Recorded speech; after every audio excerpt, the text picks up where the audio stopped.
जैसे पुलवामा अटैक हुआ था, पुलवामा अटैक के फ़ौरन बाद सर्जिकल स्ट्राइक करके हमारे देश के जवानों ने पाकिस्तान के अंदर पाकिस्तान के आतंकवादियों को घर में घुस के मारने का काम किया था। ऐसी सर्जिकल स्ट्राइक की फिर दोबारा से ज़रूरत है। महिलाओं को छोड़ दिया, पति को मार दिया और कहा मोदी को बता दो जाकर। मतलब उन्होंने हमारे देश के प्रधानमंत्री को, भारत देश को सीधे सीधे चैलेंज किया है, इंडियन आर्मी तुमको कुचल के रहेगी। सर क्या नाम हुआ? मेरा नाम नवाब कुरैशी है। कहाँ से आ रहे हैं? मैं सदर बाज़ार। सदर बाजार। सर ये जो कश्मीर में आज हमला हुआ, आप कैसे देखते हैं? ये एक धर्म पूछकर हमला करना, ये आई थिंक पहली बार हुआ होगा देश में कि किसी से धर्म पूछकर उसको गोली मारा जा रहा है। आखिर क्यों? असल में सबसे बड़ी चीज़ बताऊं, हमारा जो इस्लाम है वो सीधा सीधा ये कहता है कि ना हक किसी का, एक इंसान का, ये तो 28 लोग मरे हैं, ना हक एक इंसान का कत्ल करना कि पूरी इंसानियत का कत्ल कर दिया। कि कहने का मतलब है इन वहशी दरिंदों ने, ये इनका कोई ईमान मज़हब धर्म नहीं है, क्योंकि आतंकवाद का कोई धर्म, कोई मज़हब, कोई ईमान नहीं होता, क्योंकि इन वहशी दरिंदों ने जो शर्मनाक हरकत की है, मैं दिल से, मेरे को बहुत अफसोस है और मैं अफसोस ज़ाहिर कर रहा हूँ। और उन फैमिलियों को जिनके घरों से मरे हैं कि ऊपर वाला उनको सब्र अता फरमाए। तो कहने का मतलब ये है कि ये तो पूरी इंसानियत का कत्ल है। वो मुसलमान नहीं है, वो मुसलमान के नाम पर धब्बा हैं जिन्होंने इन लोगों को मारा है, क्योंकि शरीयत इजाज़त नहीं देती, इस्लाम इजाज़त नहीं देता किसी को नाहक कत्ल करना। तो कहने का मतलब ये है कि जैसे कि पाकिस्तान को आप भी जानते हैं, मैं भी जानता हूँ, पूरी दुनिया जानती है, पूरी दुनिया जानती है आज पाकिस्तान आतंकवाद का अड्डा बना हुआ है, आतंकवाद की फैक्ट्री बनी हुई है। पूरा विश्व परेशान है, पूरी दुनिया परेशान है इस पाकिस्तान से। तो कहने का मतलब ये है, पिछले टाइम के अंदर जैसे कि आपने देखा होगा पुलवामा अटैक हुआ था, पुलवामा अटैक के बाद देश के प्राइम मिनिस्टर श्री नरेंद्र मोदी जी ने कि इमरजेंसी, क्या नाम है इसका, सर्जिकल स्ट्राइक करने के बाद उन आतंकवादियों को, उन दरिंदों को पाकिस्तान में घर में घुसकर मारने का काम किया था हमारे देश के जवानों ने। तो मैं देश के प्राइम मिनिस्टर श्री नरेंद्र मोदी जी से और देश के होम मिनिस्टर श्री अमित शाह जी से अपील कर रहा हूं कि ये सर्जिकल स्ट्राइक, पुलवामा जैसी स्ट्राइक फिर दोबारा से होना चाहिए। इस नापाक पाकिस्तान को मुंह तोड़ जवाब देना चाहिए सर्जिकल स्ट्राइक के माध्यम से, और उन आतंकवादियों को उस पाकिस्तान के अंदर ही ढेर करना चाहिए। सर धारा 370 हटने के बाद ये पहली बार देखा गया है जम्मू कश्मीर में इस तरह का आतंकवाद हमला। लेकिन सर ये कहीं ना कहीं टूरिज्म पर एक हमला है, ये टूरिज्म का टाइम है, और एक टूरिज्म को चुन चुन के मारना, निहत्थे टूरिज्म जो वहाँ पे घूमने गए हैं, उन बेवसों पे गोली चलाना, ये कितना खौफनाक है सर? असल में सबसे बड़ी चीज़ मैं आपको बता रहा हूँ कि पाकिस्तान और देश के अंदर एक विपक्षी दल जिसका कांग्रेस पार्टी जिसका नाम है, वो हमेशा से पाकिस्तान को सपोर्ट करती आई। पाकिस्तान के अपने आकाओं को, जो पाकिस्तान में बैठे हुए आका हैं, उनको हमेशा से सपोर्ट करती आई, और वो आका हमेशा से इस कांग्रेस पार्टी को सपोर्ट करते आए हैं। राहुल गांधी कह रहे हैं आतंकवाद के खिलाफ सब एक साथ है। आतंकवाद के खिलाफ अगर एक साथ होते आप, 2014 से पहले हिंदुस्तान के अंदर 50 से ज़्यादा बम विस्फोट हुए हैं इन कांग्रेस निकम्मी सरकार के टाइम के अंदर। 50-60 आतंकवादी अटैक हुए हैं हमारे देश के अंदर।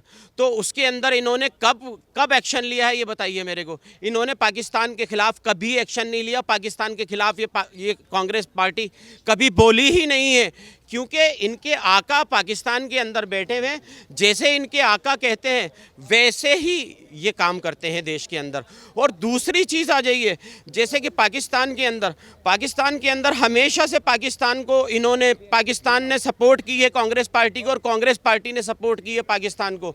और जितने भी विपक्षी दल हैं, 10-11 साल से हमारा देश तेज गति से तरक्की की ओर दौड़ रहा है, खुशहाली की ओर दौड़ रहा है। ये विपक्षी दलों को हजम नहीं हो रही है ये सारी चीज़ें। और मेरा मानना है कहीं ना कहीं इसके तार पाकिस्तान से भी जुड़े मिलेंगे, और कुछ नहीं पता, कुछ कांग्रेस पार्टी की भी कुछ इसमें इन्वॉल्वमेंट रही हो। सर ये पहली बार ऐसा हुआ होगा कि किसी टूरिज्म पे हमला हुआ हो। पहले भी ऐसा पाकिस्तान ने कई बार ऐसे आतंकवाद फैलाया है, हमला किया है, लेकिन सैनिकों पे होता था कहीं ना कहीं। इस बार पहली बार हुआ है कि तीर्थ, वहाँ पे पर्यटकों को, घूमने वाले लोगों को मोहरा बनाया गया और उन पे हमला किया गया है। आखिर ये क्या संदेश देना चाहते हैं? यहाँ तक कि वो कह रहे हैं कि आपको आपके पति को मार दिया आपके सामने, आपको छोड़ दिया क्योंकि जाओ आप मोदी को संदेश दो। क्या संदेश देना चाहते हैं? असल में देश इस टाइम बहुत तेज़ गति से तरक्की की ओर दौड़ रहा है। इस तरक्की को रोका जा रहा है। इस देश की दशा और दिशा जो बदली है इस 11 साल में, उसको रोका जा रहा है। ये मैं फिर कह रहा हूँ आपसे, इसके अंदर इन्वॉल्वमेंट अन्य विपक्षी दलों की भी मिलेगी, कहीं ना कहीं तार मिलेंगे, क्योंकि आज देश जो है, आज देश के अंदर देश के प्राइम मिनिस्टर सारे समाजों के लिए काम कर रहे हैं, देश हित के लिए काम कर रहे हैं। वो चीज़ें इनको हजम नहीं हो रही हैं। अच्छा, पाकिस्तान के सेना प्रमुख का अभी कुछ ही दिन पहले बयान आया था, जो हिंदुओं भारत को कह रहे थे कि ये गिद्दर भभकी है, और ऐसे बयान के बाद फिर कुछ ही दिनों में ऐसा अंजाम दे दिया गया ऐसे आतंक का। आखिर ये लगता है कि प्री प्लान ऑलरेडी संयोजित ये हमला था कहीं ना कहीं? ये असल में ये जितने भी अटैक होते हैं इंडिया के अंदर, चाहे वो बम स्फोट हो, चाहे वो गोली से उड़ा दिया हो, चाहे वो किसी भी तरह से, ये सब प्री प्लान होते हैं, ठीक है। और ये इसका जो मास्टरमाइंड है वो सारे पाकिस्तान के अंदर बैठे हुए हैं और हमारे देश के माहौल को ख़राब कर रहे हैं। क्योंकि आज हमारा देश, आज विश्व की सारी कंट्रियां, विश्व के सारे देश आज हमारे भारत देश को सपोर्ट कर रहे हैं, नरेंद्र मोदी जी को सपोर्ट कर रहे हैं। और आज पूरी मिडिल ईस्ट कंट्रीज़, जितनी भी मुस्लिम्स कंट्रीज़ हैं, आज मोदी जी के साथ कंधे से कंधा लगाकर खड़ी है और मोदी जी को सपोर्ट कर रही हैं। आज मिडिल ईस्ट कंट्रीज़ हमारे देश के अंदर पैसा इन्वेस्ट कर रही हैं।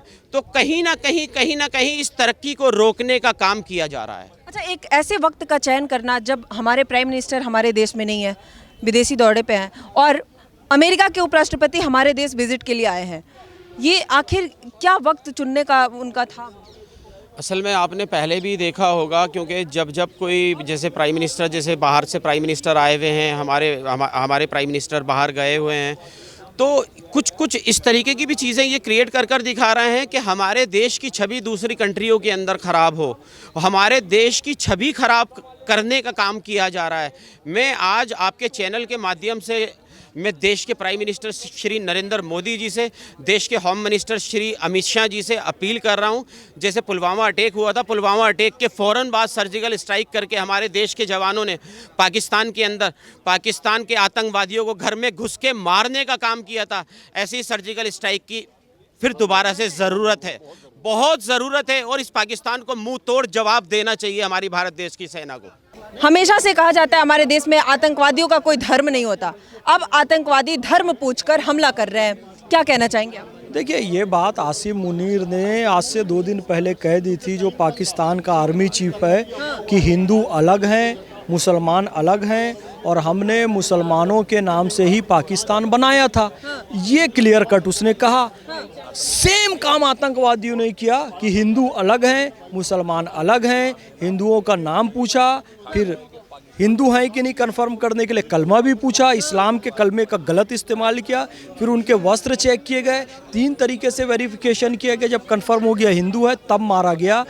ये आसिम मुनीर की ही विचारधारा है जो आसिम मुनीर बता रहा था, यानी कि इसमें पाकिस्तानी सेना का हाथ है, ISI का हाथ है। अब समय आ चुका है इंडियन आर्मी इन आतंकवादियों को घुस कर मारे और आसिम मुनीर को भी मारे, पाकिस्तानी आर्मी को ख़त्म करे, आतंकी राष्ट्र पाकिस्तान को ख़त्म करे। हम ये निवेदन करते हैं मोदी जी से। गोली मारने के बाद अगर पत्नी कहती है हमें भी मार दो, हमारे पति को मार दिए, कहते हैं तुम्हें नहीं मारेंगे, तुम मोदी को जाकर संदेश दो, आखिर क्या संदेश देना चाहते हैं आतंकवादी? ये इन्होंने मुर्शिदाबाद में भी किया, जब असदुद्दीन ओवैसी ने कहा और ममता बनर्जी ने कहा मुसलमानों घर से बाहर आओ, अपने अधिकारों के लिए लड़ो, तो क्या हुआ? मुर्शिदाबाद में 500 हिंदू परिवारों को बेघर कर दिया गया। मुर्शिदाबाद से मालदा पलायन करने पर मजबूर हो गए, मुसलमान बाहर आ गया, हिंदुओं को चुन कर मारा। वही मॉडल ये लोगों ने कश्मीर में दिखाया। अब मुर्शिदाबाद में क्या किया गया? पुरुषों को मारा, महिलाओं को छोड़ दिया। महिलाओं को कहा अपना सिंदूर पोंछ दो, चूड़ी तोड़ दो और हमारे साथ चलो, तब हम तुम्हारे पति को जिंदा रहने देंगे, नहीं तो तुम्हारे पति को भी मार देंगे। यानी महिलाओं को इसलिए नहीं मार रहे हैं, उनके साथ दुष्कृत्य करने के लिए और ये दिखाने के लिए कि देखो तुम्हारे पति का ये हाल हुआ और तुम्हारा ये हाल हुआ, अब तुम जिंदा रहकर पूरी दुनिया को बताओ हम कितने बड़े आतंकवादी हैं। वही चैलेंज वहाँ पर किया, महिलाओं को छोड़ दिया, पति को मार दिया और कहा मोदी को बता दो जाकर। मतलब उन्होंने हमारे देश के प्रधानमंत्री को, भारत देश को सीधे सीधे चैलेंज किया है। अब बेटा तुम जहां भी रहोगे तुमको छोड़ा नहीं जाएगा, इंडियन आर्मी तुमको कुचल के रहेगी, और जो आतंकवादी हो सबके स्केच जारी हो चुके हैं। 2 दिन में सबकी लाशें बिछे रहेंगी देखना, और थोड़े दिन बाद मतलब 2025 खत्म होते होते पाकिस्तान भी खत्म होगा देखना। एक बार कश्मीरी पंडितों को जिस तरीके से वहाँ पे उनकी दुर्दशा की गई, फिर से एक बार हिंदू धर्म पर ये हमला है, वहाँ पे उनका जनसंहार किया जा रहा है। आखिर ये क्यों बार बार हिंदुओं को ही टारगेट किया जाता है आतंकवादियों के द्वारा? देखिए बताया ना, इस्लामिक रिपब्लिक ऑफ पाकिस्तान वो एक विचारधारा लेकर चल रहे हैं गज़वाए हिंद की, कि हिंद पर हमला होगा, और हिंद पर भाई हिंद जो है जिसको आप कह रहे हो उसका एक बड़ा भाग सिंधु नदी के किनारे था, जिसका इस्लामीकरण हो चुका है। आसिम मुनीर के माता पिता हिंदू थे और अब वो मुसलमान बन चुके हैं। वो गज़वाए हिंद जो होना था हो चुका है, वो उसी विचारधारा के तहत इस भारत देश में आना चाह रहे हैं। अब उनका ये सपना पूरा होने वाला नहीं है। वो हिंदुओं को टारगेट कर रहे हैं, हिंदुस्तानियों को टारगेट कर रहे हैं। पाकिस्तान हमारे टारगेट में, वो ख़त्म होगा। सर 370 के बाद जम्मू कश्मीर में ये पहला हमला देखने को मिला, और वो भी एक टूरिस्ट पे गए लोगों को, पर्यटकों को मारा गया, विदेशी पर्यटकों की भी हत्या हुई है। आखिर ये कितना बड़ा टूरिज्म पर हमला है, क्योंकि ये अमरनाथ यात्रा भी शुरू होने वाला है कहीं ना कहीं, तो ये कितना इकोनॉमिकली भी कहीं ना कहीं कश्मीर को प्रभावित कर रहा है ये आतंकवाद? नहीं, खुद कश्मीर के युवा इसका जवाब देंगे, जो इतना अच्छा कारोबार कर रहे थे, घोड़े का, खच्चर का, होटल का, और सारे रेस्टोरेंट वो लोग चला रहे थे, केसर, पश्मीना शॉल, सेब, सबका कारोबार अच्छा चल रहा। फिर अटैक करके फिर कश्मीर को आप फिर से आपने पिछड़ा बना दिया। अब वहाँ कश्मीर कोई नहीं जाएगा। तो कश्मीरी यूथ को आगे आना चाहिए, और कश्मीरी यूथ को इन आतंकवादियों का विरोध करना चाहिए कि भाई तुम हमारे रोज़गार पर हमला कर रहे हो। तो ये आतंकवादी घटना भारत और पूरे भारत, और ख़ास तौर से भारत का जो ताज है कश्मीर, उस पर ये हमला कर रहे हैं। लेकिन अब ये आतंकवाद ज़्यादा दिन तक चलने वाला नहीं है। कश्मीर का युवा खुद खड़ा होकर इनको जवाब देगा। सर किस तरीके से, जिस तरह पिछला स्ट्राइक हुआ था, क्या वैसे आतंकवाद को फिर से एक बार जवाब देने का वक्त आ गया है? उससे बड़ी स्ट्राइक होगी। अब जो सर्जिकल स्ट्राइक है उस पर तो अरविंद केजरीवाल ने ही प्रश्न चिन्ह लगा दिया था। अब विद प्रूफ अरविंद केजरीवाल और कपिल सिब्बल और इनके जैसे नेताओं को अब तो फाइटर प्लेन पे बांध के ले जाया जाएगा। देखो एयर स्ट्राइक हो रही है, ना पाकिस्तान को बख्शा जाएगा, ना आतंकवादियों को, ना उनके समर्थक जो भारत में बैठे हैं उन्हें भी नहीं बख्शा विपक्ष कह रहे हैं हम साथ हैं, सब एक साथ है आतंकवाद के खिलाफ, सारे विपक्ष। तो उनका केस नहीं लड़ना, ये आतंकवादियों के आप साथ नहीं हो और सब हमारे साथ हैं, मोदी जी के साथ हैं, तो आतंकवादियों का केस नहीं लड़ना। अभी देखो आतंकवादियों का केस लड़ने यही आएंगे, इनकी सच्चाई खुलेगी। ठीक है, थैंक यू सर। आपका नाम क्या है? मेरा नाम इरफान मिर्ज़ा है। कहाँ से हैं? मैं दिल्ली मुस्लिम राष्ट्रीय मंच से हूँ। सर क्या कहेंगे, जो हमला हुआ कल आतंकवाद का, आखिर इसको आप कैसे देखते हैं? आखिर ये हमला जो धर्म पूछकर लोगों पर गोली चलाना, आखिर इसको आप कैसे देख रहे हैं, क्या कहना चाहेंगे? बहुत निंदनीय है और बहुत गलत है। और मैं तो ये कहूँगा कि जिन लोगों ने ये हमला करा है वो मुसलमान ही नहीं है, क्योंकि मुसलमान का मज़हब ये नहीं सिखाता कि इस तरीके से नाम पूछकर या क्या। क्योंकि जो लोग इस तरीके का काम करते हैं वो 100% मुसलमान हो ही नहीं सकता। मुसलमान का ये दीन धर्म और मज़हब कौन है सर? वो लोग बग़ैर मज़हब के, बग़ैर उसके लोग हैं। वो उन लोगों को नहीं पता शरीयत क्या चीज़ है, कुरान क्या चीज़ है, इस्लाम क्या चीज़ है, वो नहीं जानते वो लोग। हमेशा यही कहा जाता है कि आतंकवाद का कोई धर्म नहीं होता। अब आतंकवाद धर्म पूछकर हमला कर रहा है, फिर ये कैसा आतंकवाद है? 370 के बाद पहली बार ऐसा हमला देखने को मिला है। तो क्या लगता है कि पुलवामा की तरह, जिसमें 40 शहीद हुए थे हमारे सैनिक, अब हमारे पर्यटकों पर हमला हुआ है, किस कदर सरकार को एक्शन लेना चाहिए? फ़ौरन इसके लिए एक्शन लेना, फ़ौरन इनका एक्शन लेना चाहिए। और देखिए ये तो एक्शन उन्होंने लिया है, अब हमारी सरकार इसका रिएक्शन दिखाएगी, और यकीनन मुझे लगता है कि 2-4 दिन के अंदर ही इसका रिएक्शन होगा और सरकार को लेना चाहिए। सर टूरिज्म पे ये कितना बड़ा हमला है, कितना अफेक्ट होने वाला है? क्योंकि ये टूरिस्ट का टाइम है, अभी अमरनाथ यात्रा भी शुरू होने वाला है, तो ये कितना बड़ा टूरिज्म को इफेक्ट होगा? इकोनॉमिकली कितना बड़ा कश्मीर को नुकसान होने वाला है? कोई नुकसान नहीं होगा और कोई फ़र्क नहीं पड़ना। मोदी सरकार बड़ी सक्षम है और अभी 1-2 दिन के अंदर ही इसको सबको सेट कर लेगी। और आज ही जैसे मैंने एक खबर सुन रहा था आज तक वालों की कि 2 आतंकी ढेर कर दिए गए हैं, बाकी जो 6 बचे हैं उनको भी 2-4 दिन में ढेर कर दिया जाएगा। आतंकी लोकल भी बताए जा रहे हैं सर। 2 आतंकी पहलगांव के अंदर ही ढेर करे हैं, तो वो कहीं ना कहीं उनके तार इनसे जुड़े होंगे जो मारे हैं। तो जिस तरीके से उन लोगों ने अटैक कर यहाँ पर एक टेरर बिठाने की कोशिश करी है, ये 2 आतंकी मार दिए और 4-6 मारने के बाद ये बिल्कुल पर्यटक बिल्कुल कॉमन नॉर्मल हो जाएगा। मुझे मोदी सरकार से पूरी उम्मीद है, अमित शाह जी से पूरी उम्मीद है कि वो इसका मुंह तोड़ जवाब देंगे। कि ये हमला कश्मीरियत के खिलाफ हुआ है। ये हमला जो किया गया कश्मीरियत के ऊपर किया गया, कश्मीरियत ख़ास तौर से जिन बच्चों के हाथ में पत्थर थे उनके हाथ में आज किताबें आ गई। और इस चाहते थे कि किताबें आए? बिल्कुल नहीं चाहते वो किताबें आएँ। वो चाहते हैं कश्मीरी ऐसे ही लड़ता रहे, कश्मीरी पत्थर फेंकता रहे, वो कश्मीरी हमारे साथ हमारा गुलाम रहे। वो चाहते हैं वो लोग जिन्होंने ये काम किया है। सर 370 हटने के बाद मुसलमान नहीं है वो, इस्लाम के हम ही नहीं है वो लोग। लेकिन सर धर्म पूछ के तो मारा गया ना सर। धर्म पूछ के मारा गया, हिंदुस्तानी को मारा गया। जिन्होंने मारा वो ना तो हिंदुस्तानी है, वो सिर्फ ना इंसान और भेड़ी है। वो इंसान भी नहीं है। वो उन्हें इंसान ही नहीं मानता उनको मैं। मुसलमान तो बहुत दूर की बात है। मुसलमान इस्लाम मजहब जो है अमन का मजहब है, अमन का पैगाम देता है। अगर कोई मुसलमान का पड़ोसी अगर भूखा है तो मुसलमान खाना खा लिया तो खाना हराम है उसका। वो मैं कड़ी शब्दों में इसकी निंदा करता हूँ। वो लोग ना तो मुसलमान है ना इंसान है, वो तो इंसान भी कहलाने लायक भी नहीं है जिन्होंने इस तरह काम किया। और ये सब इसलिए कि कश्मीरी आज कश्मीर तरक्की पे है। कश्मीर के अंदर बच्चे पढ़ाई कर रहे हैं, कश्मीरी बच्चे IAS बनकर निकल के आ रहे हैं, इसके लिए है कश्मीर। इस आतंकवाद के बाद कितना बड़ा नुकसान कश्मीर को हुआ है? बहुत बड़ा नुकसान हुआ है। हजारों जो लोग जा रहे थे कश्मीर के अंदर टूरिस्ट वो रुक जाएंगे क्योंकि वो कहीं हम सेफ नहीं है।